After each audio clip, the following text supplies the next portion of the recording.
The Fire Beneath the Baobab. The Love That Breaks. Chapter 2. The rains refused to fall. The rains were late that season in Ngori.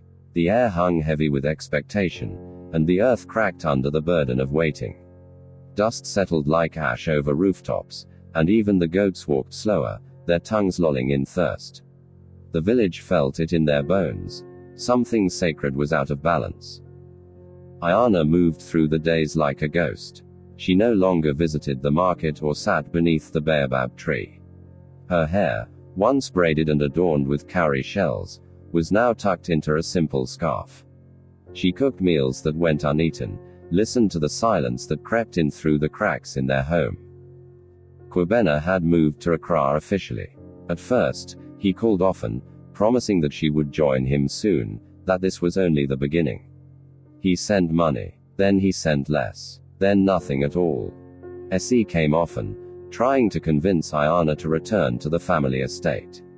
"There is no shame in coming home," she said one evening, gently stroking Ayana's hair. But Ayana refused. "This is still my home. He will remember. He must." In the capital, Kwabena flourished. Photos began to circulate. Kwabena in suits, shaking hands with ministers, standing beside Zara at tech conferences. He was featured in newspapers and invited to radio programs. People in Ngori praised him as their son.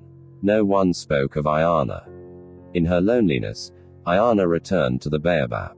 There, she began to speak to the spirits of her ancestors.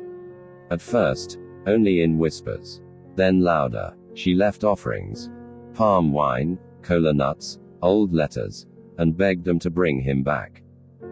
Elder Nene saw her one afternoon, barefoot, chanting. He said nothing. That night, he sent his granddaughter with herbs and instructions. "Burn these at midnight," the girl whispered, "and speak the name of the one you wish to remember you."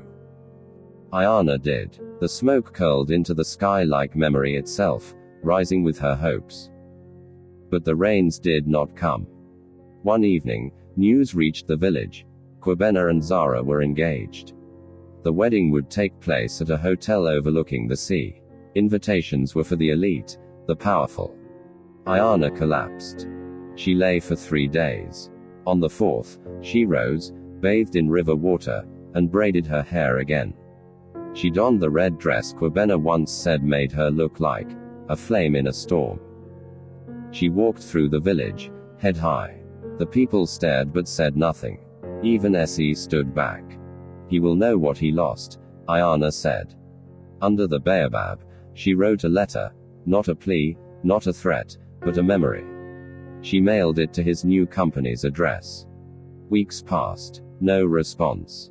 But the night before the wedding, the winds changed. The first drops of rain fell on Ngori. And Ayana, standing alone in her compound, looked up at the sky and whispered, "Let the storm begin." To be continued.